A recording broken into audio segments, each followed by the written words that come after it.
ఎంతో మందికి ఎన్నో కష్టాలు వచ్చినా, కష్టం కాదు చిన్న బాధ కలిగినా సరే చనిపోతున్న రోజులు ఇవి. అమ్మ తిట్టిందనో, గర్ల్ ఫ్రెండ్ బ్రేకప్ చెప్పిందనో, పరీక్షల్లో ఫెయిల్ అయ్యాననో, బెట్టింగ్ యాప్లో డబ్బులు పోగొట్టుకున్నాననో, ఇలా అనేక కారణాల చేత చాలామంది కూడా సూసైడ్లు చేసుకుంటున్నారు, హత్యలు చేస్తున్నారు. కానీ లక్ష్మీనారాయణ గారు మాత్రం కాలానికి ఎదురెళ్ళి జీవితం అంటే ఏంటో నేర్చుకొని ఈరోజు రెండు కాళ్ళు లేకపోయినా ఆయన కాళ్ళ మీద నిలబడి ఆయన ఒక జీవితాన్ని నిలబెట్టుకున్నారని చెప్పొచ్చు. అంగవైకల్యం అనేది శరీరానికి తప్ప ఆలోచనలకి కాదు అని చెప్పి ఆయన నిరూపించారు. కాలం ఎన్నో పరీక్షలు పెట్టింది, వాటన్నిటిని తట్టుకున్నారు.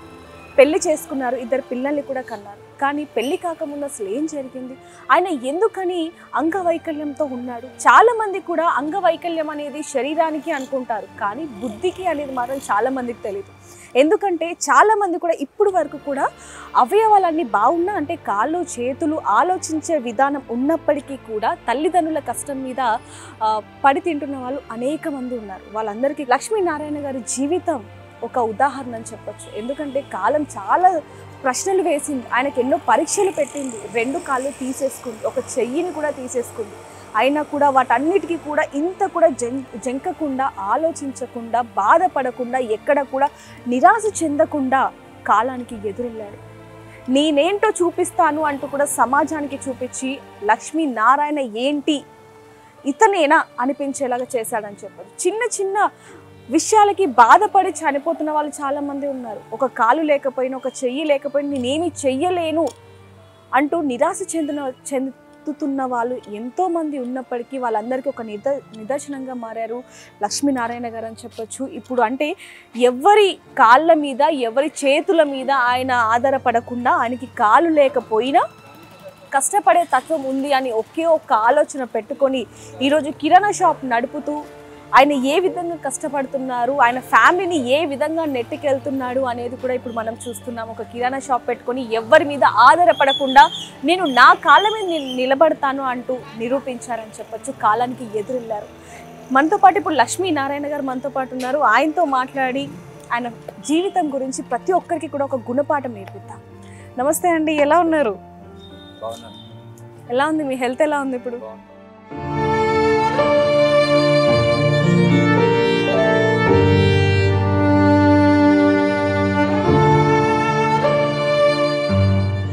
మనతో పాటు మాట్లాడడానికి లక్ష్మీనారాయణ గారు మనతో పాటు ఉన్నారు. అసలు ఏం జరిగింది, ఆయన జీవితం ఎందుకని అంధకారంలోకి వెళ్ళిపోయింది, అసలు ఏం జరిగింది ఏంటనే విషయాలు కూడా ఆయనతో మాట్లాడి మరిన్ని వివరాలు తెలుసుకుందాం.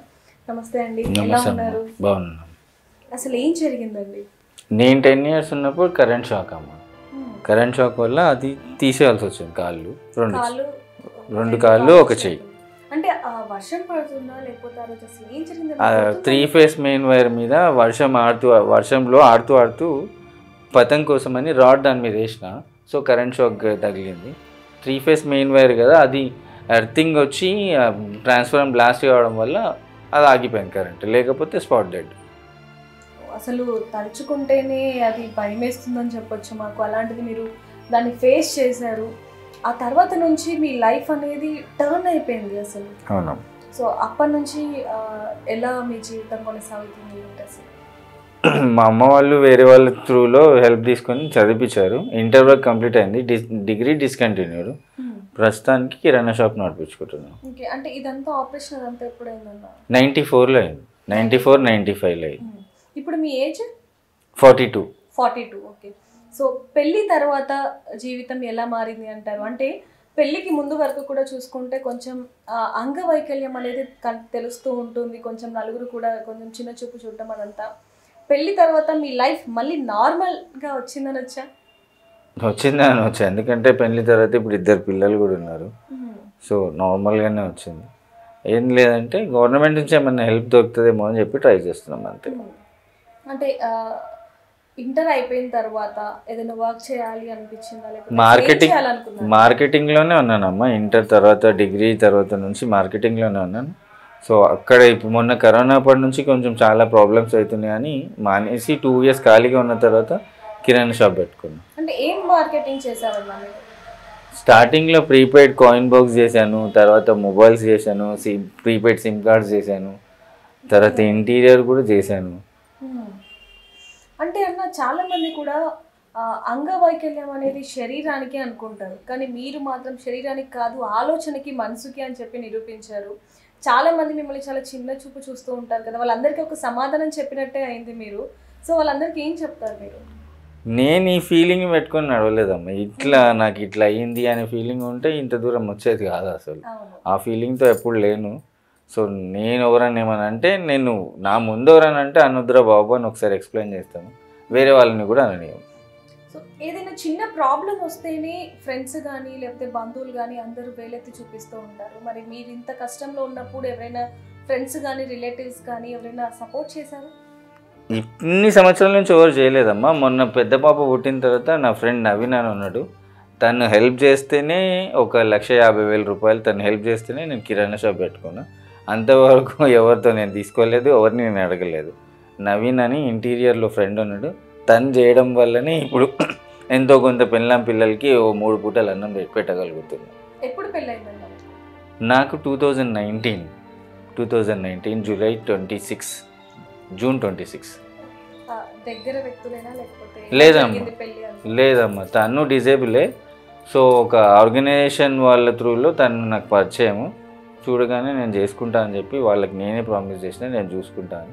సో గుడిలో చేసుకొని తీసుకొచ్చుకున్నాము. సో అప్పటి నుంచి పిల్లలు పుట్టడం జరిగింది, ఇప్పుడు హ్యాపీగా లైఫ్ని లీడ్ చేస్తున్నారు. సో అంటే కిరాణా షాప్ అనేది చిన్న బిజినెస్ అంటే మీకు కొంచెం ఇప్పుడున్న ఆర్థిక పరిస్థితులు కావచ్చు, ఎందుకంటే ఇప్పుడు మీరు రెంట్ ఇంట్లోనే ఉంటున్నారు. సో ఎంత వరకు సరిపోతుంది మీకు అదంతా కూడా? సరిపోతుంది అంటే ఒక పూట మానుకొని ఒక పూట చేసుకొని అట్లా నెట్కి రావాలి, ఎందుకంటే పిల్లలు ఉన్నారు కాబట్టి తప్పదు కాదు. మీరేం చెప్తారు, ఎలా ఉంది మీ లైఫ్ అంతా కూడా? మీకు అసలు ఏం జరిగిందమ్మా? నాకు చిన్నప్పుడే పోలియో వచ్చింది. సాఫీగా అలా సాగిపోతున్నా ఉండాలని లేకుండే సడన్గా చూసి మ్యారేజ్ ప్రపోజల్ పెడితే సరే లైఫ్ చేంజ్ అవుతుందేమో అన్నాక మ్యారేజ్ అయినాక ఇప్పుడు చేంజ్ అయిందమ్మా లైఫ్ మీద. సో ఎలా అనిపిస్తుంది? సో అంటే ఎందులో అయినా కష్టాలు సుఖాలు అన్నీ ఉంటాయి. మ్యారేజ్ కాకముందు అట్లా ఏం లేకుండే, ఇందులో కూడా హ్యాపీగానే ఉన్నా. ప్రాబ్లమ్స్ అంటే ఫైనాన్షియల్గా కొంచెం అప్పుడప్పుడు ఫేస్ చేస్తున్నాము. సో గవర్నమెంట్ తరఫు నుంచి ఏదైనా ఇల్లు ఏమన్నా వస్తే కొంచెం సెటిల్గా మమ్మల్ని ఎవరు రెంట్కి అట్లా ఇవ్వరు కదా మమ్మల్ని చూసి, అందుకని ఇల్లు ఒకటి వస్తే కొంచెం పిల్లలకి సేఫ్ ఉంటుంది కదా అని. ఇప్పుడు ఎంతమంది అమ్మా పిల్లలు మీకు? 2 పాపలు. ఎంతమ్మా ఏజ్? నాకు మీకెంత, పిల్లలకి ఎంత? నాకు 37, పాపకి 4 years, చిన్న పాప 5 months. 5 months. అంటే హ్యాపీగా అయితే లైఫ్ని లీడ్ చేస్తున్నారు. కానీ మీరు అనుకుంటుందల్లా ఒకటే, గవర్నమెంట్ ఇల్లు ఏదైనా అంటే అప్లై చేశారా మీరు? చేసాము కానీ ఏం రెస్పాండ్ రాలేదు ఇప్పటివరకు. పింఛన్ వస్తుందమ్మా? పెన్షన్ వస్తుంది. పింఛన్ వస్తుంది, అంతా వస్తుంది, కానీ ఇల్లు మాత్రం ఒకటి కావాలి. ఇల్లు, రేషన్ కార్డు. రేషన్ కార్డు కూడా లేదా? లేదు. మా ఫ్యామిలీ లేదు. సో ఎవరికైనా చెప్పాలి అనుకుంటే ఏం చెప్తారు? ఏముంది, గవర్నమెంట్ నుంచి ఏమైనా సహాయం చేస్తారేమో చూడాలి మేడం, ఎందుకంటే గవర్నమెంట్ జాబ్ ఎట్లాగో రాలేదు. సో ఇంకేమైనా బెనిఫిట్స్ ఏమైనా గవర్నమెంట్ వస్తాయా అని ఎక్స్పెక్ట్ చేయడం.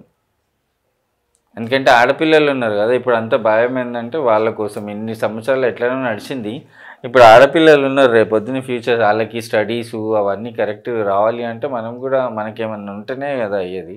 అదొకటే ఆలోచన. అమ్మ మీరు ఒకసారి చెప్పండి. మేము ఇప్పుడు ఎక్కడికి వెళ్ళి ఇప్పుడు చూస్తే జాబ్ ఎక్కడ చేయలేము. ఎక్కడైనా మాకు ఏదైనా మాకు ఒక సొంత ఇల్లు ఇవ్వడానికి ప్రయత్నించండి. మా పరిస్థితి ఇలా ఉంది, మాకు 2 ఆడపిల్లలే, మేము బయటికి వెళ్ళి ఎక్కడ ఏం పని చేసుకోలేము. కొంచెం ఉన్న దగ్గర ఏదైనా స్వయం ఉపాధి కల్పించండి అని కోరుకుంటున్నాము. సో వాళ్ళు కోరుకుంటుంది కూడా ఒకటే అని చెప్పొచ్చు, మా జీవితం ఎలాగో అయిపోయింది కానీ మా పిల్లల జీవితం తలుచుకుంటేనే కొంచెం భయంగా ఉందని. ఎందుకంటే 2 కూడా ఆడపిల్లలు కాబట్టి వాళ్ళకి ఫ్యూచర్లో కొంచెమైనా సహాయపడేలాగా ఒక ఇల్లు ఉంటే చాలు అంటూ కూడా ఆ తల్లిదండ్రులు 2 కూడా కోరుకుంటున్న పరిస్థితి. అంటే వాళ్ళు ఆర్థికంగా వెనుకబడి ఉన్న వాళ్ళే, మనం ఇల్లు కూడా చూస్తున్నాం నా వెనకాల మొత్తం కూడా, అండ్ అలాగే కొంచెం అంగవైకల్యంతో ఉన్నవాళ్ళు కాబట్టి. అంటే ఈ పదం అంటున్నందుకు మీరు ఏదైనా అనుకోవచ్చేమో, కానీ ఈ పదం అనడానికి గల కారణం కూడా ఏంటంటే చాలా మంది ఈ రోజుల్లో కాళ్ళు చేతులు పని చేస్తున్నా కూడా పని చేయడానికి కూడా బయటికి వెళ్లకుండా ఇంట్లోనే ఉంటూ తల్లిదండ్రులను ఇబ్బంది పెడుతున్నారు. అలాంటి వాళ్ళకి లక్ష్మీనారాయణ గారు ఒక నిదర్శనం అని చెప్పొచ్చు, ఒక గుణపాఠం అని చెప్పొచ్చు. ఆయన జీవితం 10 ఏళ్ల వయసులోనే ఆయన ఎన్నో కష్టాలు పడి ఇక్కడి దాకా వచ్చారు అంటే ఆయన ఎన్ని కష్టాలు పడి ఉంటుంటారు. మనం చిన్న కష్టం వస్తేనే వెనకడుగు వేసేస్తాం, బాధపడతాం, ఏడుస్తాం, చనిపోవాలనుకుంటాం, లేదా ఎవరైనా చంపాలనుకుంటాం. కానీ జీవితం ఆయనకి ఎన్నో పరీక్షలు పెట్టింది. వాటన్నిటిని కూడా ఎదురు వెళ్ళారు, వాటన్నిటిని కూడా ఫేస్ చేసి ఈరోజు ఈ స్థాయిలో ఉన్నారు. ఇప్పటి వరకు కూడా ఆయన ఒక మాట చెప్పడం జరిగింది, నేను ఎవరి దగ్గర నుంచి సహాయం కూడా తీసుకోలేదు, కేవలం నా పెద్ద పిల్ల పుట్టిన తర్వాతనే ఒక వ్యక్తి 1 లక్ష ఇవ్వటం జరిగింది, ఆ డబ్బుల్ని నేను షాప్లో పెట్టి ఈరోజు జీవనం కొనసాగిస్తున్నాను అంటూ కూడా ఆయన చెప్పడం జరిగింది. ఆయన కోరుకుంటుంది కూడా ఒకటే, ప్రభుత్వం నుంచి ఒక ఇల్లు ఉంటే చాలు, ఇంకోటి రేషన్ కార్డ్, ఈ 2 ఉంటే చాలు, మేము జీవనం కొనసాగిస్తాం, ఇప్పుడు వరకు ఎవరి సహాయం కూడా తీసుకోలేదు, ఇక మీదట కూడా తీసుకోము అంటూ కూడా వాళ్ళు చెప్తున్నారని చెప్పచ్చు. అంటే ఒకరి మీద ఆధారపడకుండా వాళ్ళ కాళ్ళ మీద వాళ్ళు నిలబడుతున్నారని చెప్పచ్చు. కాబట్టి ఆ పిల్లలకి ఎంతో కొంత సహాయపడేలాగా ఎవరైనా సహాయం చేద్దాం, అలాగే వాళ్ళకి ఇల్లు కూడా వచ్చేలాగా మన వంతు ప్రయత్నం కూడా చేద్దాం. మరిన్ని వార్తల కోసం చూస్తూనే ఉండండి బిగ్ టీవీ. కెమెరామెన్ లక్ష్మీకాంత్తో reporter Devika, Hyderabad. For more videos like this, subscribe Big TV channel.